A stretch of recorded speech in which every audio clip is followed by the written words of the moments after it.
Hello everyone, कैसे हैं आप? Today we will start first question of exercise 8.2। अब ज़्यादा देर ना करते हुए हम शुरू करते हैं। Exercise 8.2 question number 1, evaluate the following.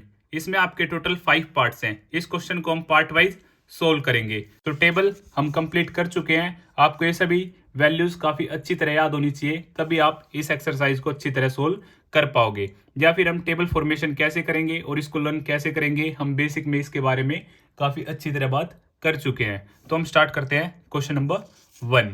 सो जैसा कि क्वेश्चन आप सभी के सामने है, सो साइन 60 होता है हमारा √3/2 और कोस 30 भी हमारा सेम ही होता है √3/2। प्लस में साइन 30 होता है हमारा हाफ और कोस 60 भी होता है हमारा हाफ। सो √3 की जब आप √3 से मल्टीप्लाई करेंगे तो ये हो जाएगा आपका 3 और 2 की 2 से मल्टीप्लाई करेंगे 4। सेम 1 1 जा 1 और 2 2 जा 4। डिनोमिनेटर हमारा सेम है तो हम इजीली ऐड कर सकते हैं न्यूमरेटर को। सो 3 + 1 4 4 अपॉन में 4। कटिंग के बाद आपका जो आंसर आ जाता है वो क्या रहेगा 1। तो इसी तरह हमारा फर्स्ट पार्ट कंप्लीट होता है। सेकंड पार्ट है हमारा, जैसे कि क्वेश्चन आप सभी के सामने है, 2 tan² 45 प्लस में cos² 30 माइनस sin² 60। जैसा कि पार्ट आपके सामने है तो 2 tan 45 की वैल्यू जो होती है वो होती है 1। सो स्क्वेयर है तो हम स्क्वेयर का यूज करेंगे। cos 30 होता है आपका √3/2। इन केस ऑफ स्क्वेयर हम स्क्वेयर यूज करेंगे। और sin 60 भी आपका √3/2 होता है तो स्क्वेयर के केस में हम स्क्वेयर यूज करेंगे। सो यहाँ से 2 1 का स्क्वेयर आपका 1 होएगा। सो √3 का स्क्वेयर क्या होगा 3 2 2 जा 4, क्योंकि √3 मल्टीप्लाई बाय √3 तो सेम नंबर से जब रूट में मल्टीप्लाई करते हैं तो रूट हमारा फिनिश हो जाता है।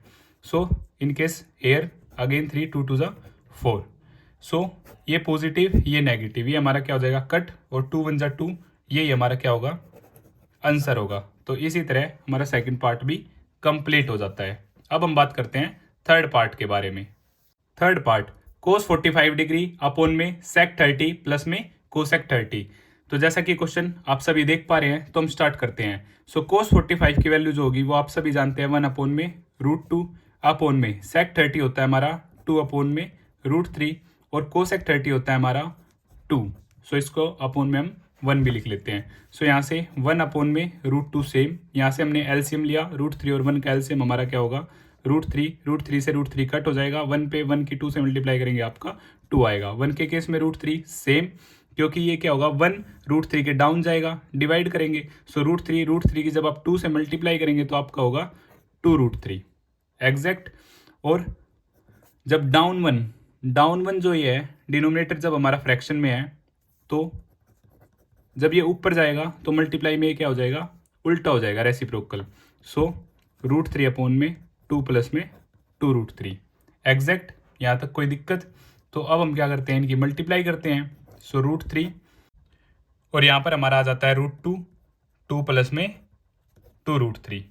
सो √3 जब ये अंदर मल्टीप्लाई हुआ तो यहाँ से हो गया 2√2 और ये हो गया आपका 2√6, क्योंकि √2 की जब आप √3 से मल्टीप्लाई करेंगे तो हमारा क्या हो जाएगा √6 हो जाएगा।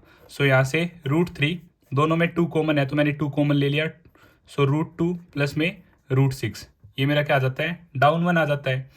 तो अब आगे हम क्या करेंगे रेशनलाइज करेंगे √3 अपॉन में 2 √2 प्लस में √6। सो यहाँ पे यही क्या है रेशनलाइज का मतलब हम डिनोमिनेटर से रूट को फिनिश करेंगे। सो यहाँ पे पॉजिटिव है तो यहाँ पे क्या आएगा √2 प्लस में √6, √2 माइनस में √6, सॉरी यहाँ पे क्या आएगा माइनस आएगा। अगर पॉजिटिव है तो नेगेटिव हो जाएगा, दोनों में नेगेटिव है तो दोनों में क्या हो जाएगा पॉजिटिव हो जाएगा।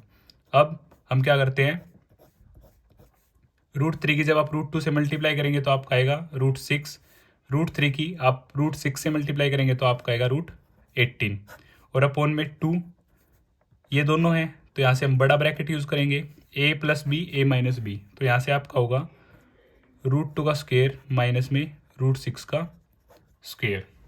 अब हम इसे लिख लेते हैं √6 माइनस में √18 और यहाँ से 2 √2 और √2 की जब मल्टीप्लाई होगी √2 का स्क्वेयर है तो यहाँ से आ जाएगा सिर्फ 2। √6 का जब स्क्वेयर है स्क्वेयर से रूट कैंसिल आ जाएगा आपका 6। सो √6 माइनस में √18 अपॉन में टू में से 6 किया तो ये होगा मेरा -4। अब √6 तो हमारा ठीक है, 2 × 3 कोई भी पेयर बाहर नहीं आएगा तो ये एज इट इज़ रहेगा। बट √18 को हम क्या कर लेते हैं, ब्रेक कर लेते हैं। आप जैसे ही इसे ब्रेक करोगे तो ये होगा आपका 2 × 3 × 3 प्राइम फैक्टराइजेशन, 2 3 जा 6, 6 3 जा 18 और यहाँ पे आ जाएगा आपका -8। क्लियर। और अब हम इसे लिखते हैं √6, यहाँ पे 3 और 3 है तो ये बाहर आ जाएगा, माइनस में 3√2 और अपॉन में -8। अब मैं माइनस को अगर ऊपर शिफ्ट करता हूँ तो पॉजिटिव की चीज़ नेगेटिव की हो जाएगी और नेगेटिव की चीज़ पॉजिटिव की हो जाएगी। 3√2 माइनस √6 अपॉन में 8 और यही आपका क्या होगा, आंसर होगा। तो इसी तरह हमारा थर्ड पार्ट कंप्लीट होता है। एक बार मैं फिर से इस क्वेश्चन को आपके लिए एक्सप्लेन कर देता हूँ। सबसे पहले हमने क्या किया, cos 45 की वैल्यू पुट की जो होगी आपकी 1/√2 और sec 30 है आपका 2/√3 और cosec 30 है आपका 2/1। तो इसी पे ये हमारा था फर्स्ट। उसके बाद हम सेकंड में हमने क्या लिया, एलसीएम लिया। √3 और 1 का जो एलसीएम है वो क्या है, √3। जब √3 इसके डाउन में आएगा, √3 को हम √3 से डिवाइड करेंगे तो हमारे पास सिर्फ 1 आ जाएगा और 1 की जब आप 2 से मल्टीप्लाई करोगे 2 और जब 1 √3 के डाउन आएगा तो क्या आएगा आपके पास, सिर्फ √3 की जब आप 2 से मल्टीप्लाई करोगे तो आपके पास हो जाएगा 2√3। यहाँ तक क्लियर। उसके बाद जब ऊपर भी फ्रैक्शन है और नीचे भी फ्रैक्शन है तो डिनोमिनेटर का फ्रैक्शन ऊपर जाके क्या होता है, मल्टीप्लाई में रेसिप्रोकल हो जाता है। लाइक यहाँ पे हमारे पास था 1/2 और यहाँ पे था 3/4। तो जब हम इसे ऊपर पहुँचाएंगे तो ये क्या होगा, 4/3 हो जाएगा और मल्टीप्लाई आ जाएगा। ये रूल यहाँ पे एप्लीकेबल हुआ है। तो थर्ड पार्ट है हमारा ये सेम। अब फोर्थ पार्ट में हमने क्या किया, फोर्थ में रूट इसके अंदर मल्टीप्लाई किया हमने, सॉरी मल्टीप्लाई भी नहीं की, यहाँ पे सिर्फ ब्रैकेट्स का यूज़ किया है। नेक्स्ट पार्ट फिफ्थ पार्ट में हमने क्या किया है, मल्टीप्लाई किया है। √2 की जब आप 2 से मल्टीप्लाई करेंगे तो आपके पास आ जाएगा 2√2 और √2 की जब √3 से मल्टीप्लाई करेंगे तो आ जाएगा 2√6। क्योंकि दोनों ही इरेशनल है तो √2 की जब आप √3 से मल्टीप्लाई करेंगे 2 3 जा 6, क्योंकि दोनों पे रूट है तो यहाँ पे आ जाएगा 2√6। इसके बाद 6 में मैंने क्या किया, दोनों में से 2 कॉमन ले लिया, 2 को कॉमन लिया तो यहाँ पे बचा मेरे पास √2 प्लस में √6। अब हमें डिनोमिनेटर से रूट को फिनिश करना है तो हमने क्या किया, रेशनलाइज किया। सेवंथ पार्ट में हमने क्या किया, रेशनलाइज। और रेशनलाइज हम सिर्फ इस पार्ट का करेंगे। तो ये √2 प्लस √6 था तो प्लस के केस में क्या आ जाएगा, नेगेटिव ऊपर भी और नीचे भी।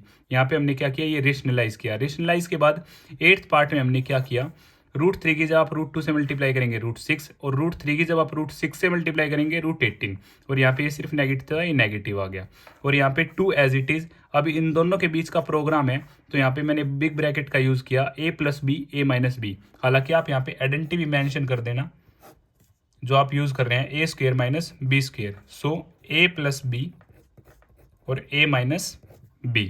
सो √2 का स्क्वायर माइनस √6 का स्क्वायर। तो यहाँ से 9th में हमने क्या किया, √6 - √18 मेरा सेम है 2। यहाँ से √2 का जो स्क्वायर हुआ, स्क्वायर से रूट कैंसिल, सिर्फ 2 बचा, स्क्वायर से रूट कैंसिल, यहाँ पे 6 बचा। ये ऊपर वाला मेरा 10th में क्या रहा, एज इट इज़ रहा। और यहाँ से 2 में से -6 जब सब्ट्रैक्ट होगा तो बड़ी टर्म मेरी नेगेटिव क्या है, छोटी पॉजिटिव क्या है, तो मेरे पास आ गया -4। 11th पार्ट में मैंने क्या किया, √18 को भी ब्रेक कर लिया प्राइम फैक्टराइजेशन की हेल्प से, 2 × 3 × 3 और अपॉन में 4 2 जा 8 प्लस माइनस। 12th पार्ट में जो मेरा मैटर रहा √6 और यहाँ से 2 एक जैसे थे रूट के अंदर तो एक बार आ जाएगा और रूट फिनिश हो जाएगा तो 3, बट 2 का पेयर नहीं है तो √2 और अपॉन में -8। 13th पार्ट में नेगेटिव को मैंने ऊपर भेज दिया। जब आप नेगेटिव को ऊपर भेजोगे तो नेगेटिव की चीज़ आपकी पॉजिटिव की हो जाएगी और पॉजिटिव की चीज़ आपकी नेगेटिव की हो जाएगी। तो ये नेगेटिव था तो पॉजिटिव हो गया, इसलिए मैंने इसको आगे रख लिया और पॉजिटिव नेगेटिव हो गया तो मैंने इसको पीछे लिख लिया अपॉन में 8 और यही हमारा क्या हो जाता है, आंसर हो जाता है। और इसी तरह हमारा थर्ड पार्ट भी कंप्लीट होता है। अगर आपको फिर भी कुछ डाउट है तो आप मुझे कमेंट बॉक्स में बता सकते हैं। अब हम बात करते हैं फोर्थ पार्ट के बारे में। sin 30 प्लस में tan 45 माइनस में cosec 60 अपॉन में sec 30 प्लस में cos 60 प्लस में cot 45। तो इन क्वेश्चंस को सोल्व करने से पहले आपको टेबल के बारे में अच्छी तरह पता होना चाहिए। सभी वैल्यूज आपको टिप्स पे याद होनी चाहिए या फिर आपको पता होना चाहिए कि टेबल फॉर्मेशन कैसे की जाएगी, नहीं तो आप इन क्वेश्चंस को सोल्व नहीं कर पाएंगे। तो हम स्टार्ट करते हैं। जैसा कि क्वेश्चन आप सभी के सामने है। सो sin 30 आप सभी जानते हैं, half tan 45 1/1 minus cosec 60 2 upon में √3 अपॉन sec 30 2 में √3 प्लस में कोसेक 60 हाफ प्लस में कोट 45 1/1। सो नेक्स्ट स्टेप में हम क्या लेंगे, यहाँ का भी एलसीएम और यहाँ का भी एलसीएम। सो डिफरेंट टर्म मेरा एलसीएम में आ जाएंगी 2√3। जब 2 मेरा डाउन आएगा सो 2 से 2 कैंसिल, √3 की 1 से मल्टीप्लाई होगी सो √3। 1 के केस में सेम रहेगा 2√3, √3 डाउन आएगा, √3 से √3 cancel, 2 multiply by 2 4, so -4 exact. अब मेरा यहाँ भी क्या होगा एलसीएम, एलसीएम के केस में सेम 2√3, √3 डाउन आया, 2 से 2 मल्टीप्लाई 4, 2 से 2 कैंसिल, √3 की 1 से मल्टीप्लाई हुई √3 और सेम यहाँ पे 2√3। ये कैंसिल हो जाएगा, जैसे कि लास्ट क्वेश्चन में मैं आपको बता चुका हूँ, ये जब ऊपर रेसिप्रोकल होगा मल्टीप्लाई में तब ये ऊपर चला जाएगा, हम तब भी कर सकते हैं और यहाँ पे भी कैंसिल कर सकते हैं। अब यहाँ पे भी √3 है और यहाँ पे भी √3 है, तो इन्हें हम इजीली ऐड कर सकते हैं। ऐड के केस में ये 3√3 -4 और अपोन में √3 और ये भी √3 एडिशन, तो 3√3 + 4।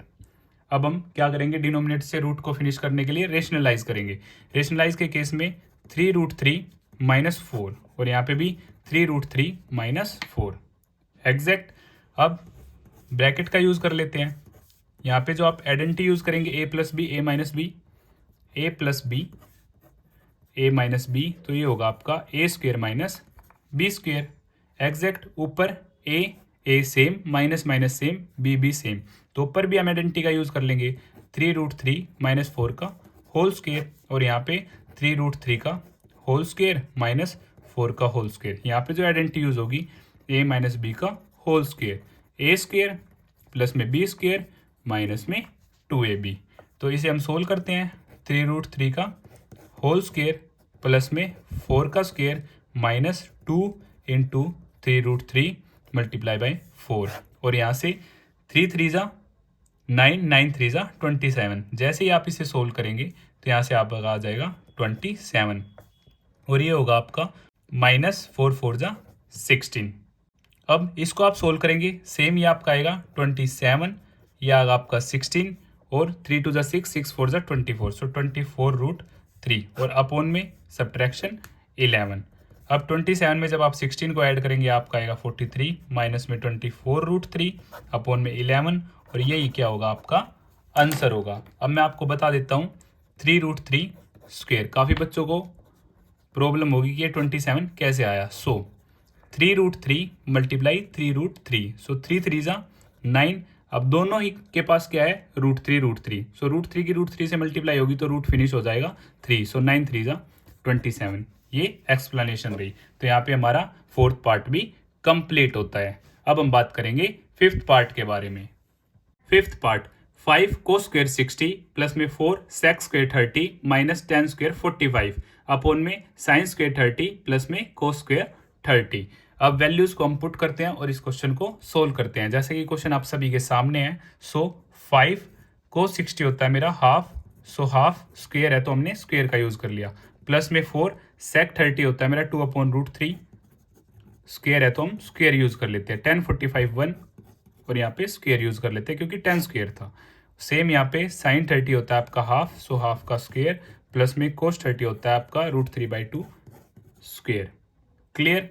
अब 5 1/2 का स्क्वायर, 1 की मल्टीप्लाई हुई 1 से 1, 2 2 ज़ा 4 प्लस में 4 2 2 ज़ा 4 और यहाँ पे 3 सेम, यहाँ पे भी 1/4 प्लस में 3/4। क्लियर। तो यहाँ पे मैं इन चीज़ों को लिखूँ तो यहाँ से हो जाएगा मेरा ये क्या होगा 5/4 16/3 माइनस 1/1 और यहाँ से दोनों ही क्या हैं 4 4 हैं तो 4 और यहाँ से 1 + 3 एग्जैक्ट। ऊपर मैंने क्या लिया एलसीएम लिया और एलसीएम क्या आया मेरा 12।